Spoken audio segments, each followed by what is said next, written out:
this because you're probably just my friend or something. Because I'm itsy bitsy in the YouTube universe, and I'm not even posting as frequently as I want to. And March, I was super busy. I went to South by Southwest, and I actually made a video about that. In April, I went and I actually worked Coachella, so Bowerber and I were there both weekends working at the record store that was there. So if you went to Coachella and you went to the record store, which was awesome, and you scored some awesome vinyl, like, thumbs up to you, and comment down below because that'd be really cool, and I want to know like what you bought. Maybe I'll do my own record store haul from Coachella, because why not?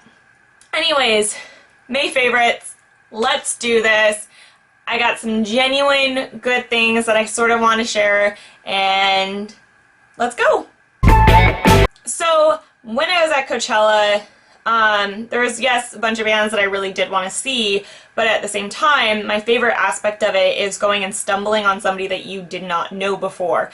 And the Gobi stage, that was where it was at. Like, every single time I went to the Gobi stage, which had chandeliers coming down from it, by the way. It was like red velvet and then chandeliers. Like, whoever designed that, thumbs up to you. So we go to it, and there's this there's this guy, I've never heard of him before, Benjamin Booker, inserting his album here that I've been listening to since seeing him, because, oh my god, like, oh, he was just like on fire. Like, he had this Memphis soul aspect to him, and, you know, sweat dripping down his face, and just playing his guitar with like a mini Jimi Hendrix or something. Like, I don't know, it was just such a good performance that I had no idea that I was actually going to stumble upon. And so I've actually been listening to his album since then, and it gets down into your bones, and it, like I said, it vibrates, like it vibrates within your soul or something, and it's very southerny, it's very bluesy, Mississippi, dancing, like dancing till I'm dripping with beads of sweat in some barnyard party next to a creek.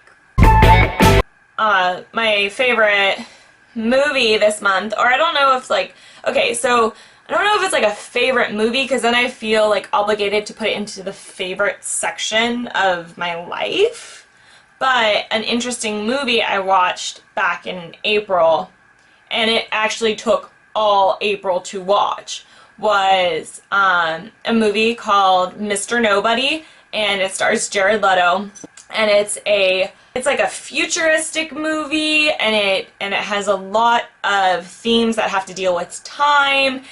Bowerber and I, it took all month to get through, because we kept on watching it like 30 minutes at a time before we went to bed at night, and then we would like fall asleep. Not because the movie's like boring. It's not boring. Like the concepts in it, and the cinematography and the story is all very interesting, but every single day we wanted to go and watch it more and actually finish the movie. So I do recommend it for those who like really interesting, complex themes. It's sort of dark. Like, it's not a feel-good movie.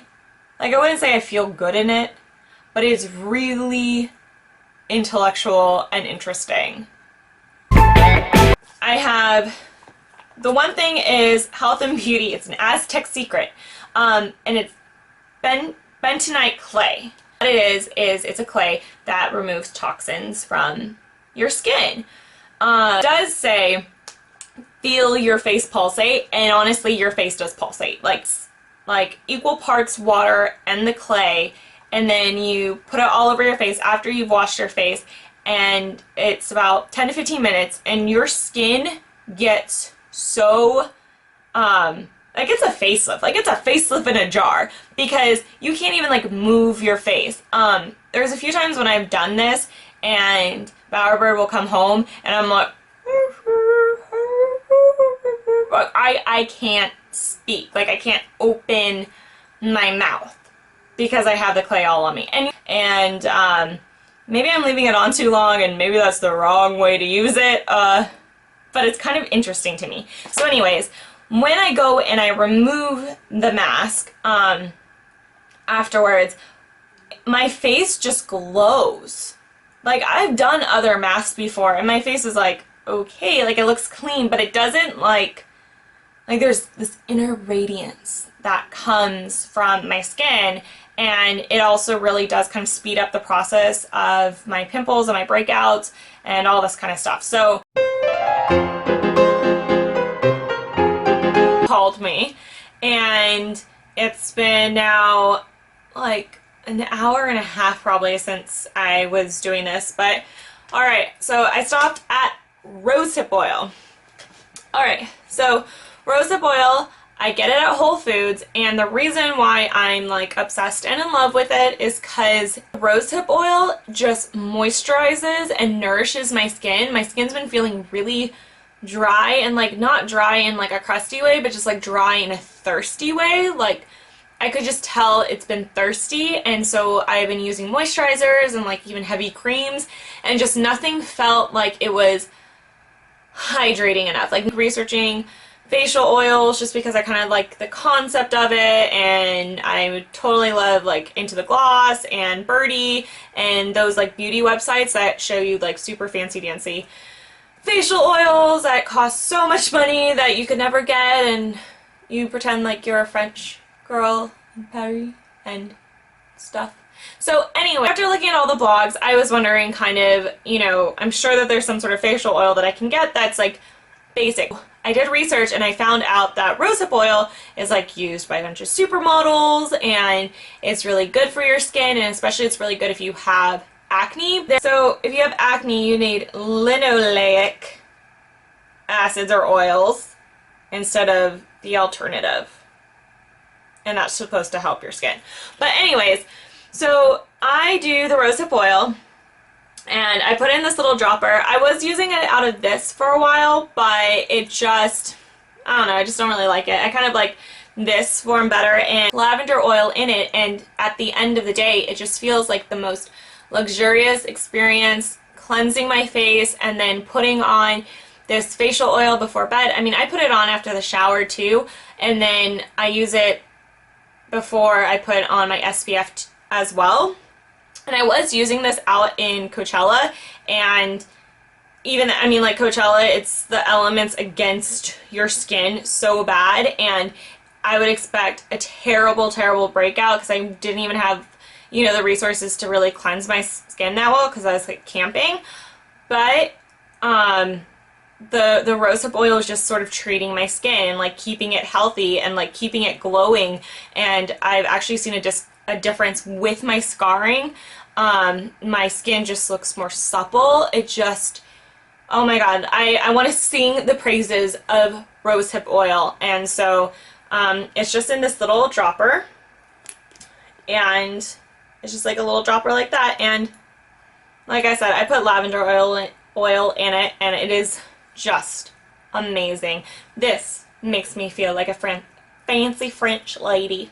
So my next favorite, I also experienced at Coachella. Like I said, I was there from like Thursday to Sunday, both weekends. It was a big part of my life. Everything was a blur. And I didn't even work that much, and like I know people who work the entire event, and I couldn't even imagine like how they do it, what they do. Actually, they have a house. They're not sleeping in a tent. I think that's a little bit that has to do with it. But still, they have like 13-hour days. Not as glamorous as it sounds. So anyways, one of the things that I had there was 800 Degree Pizza, which is owned by the Umami Group, who I absolutely adore and love, and sort of talk about a little bit in my Valentine's Day vlog.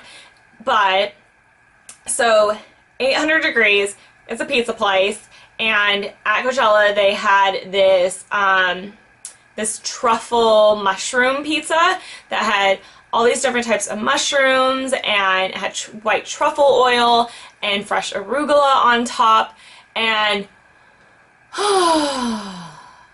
just eating it, it was like a flavor explosion. and so yummy and so good, and I just want another slice right now. And yeah, that was definitely my favorite food of the month of April. I want that again. And unfortunately, if you don't live in California, there's like no getting it. Like, you have to come to California and get it. And they have one in like downtown LA, and then they have another one in Culver City or something. So it's a Los Angeles pizza thing, and now I'm just being an a-hole telling you about this amazing pizza that you can't have.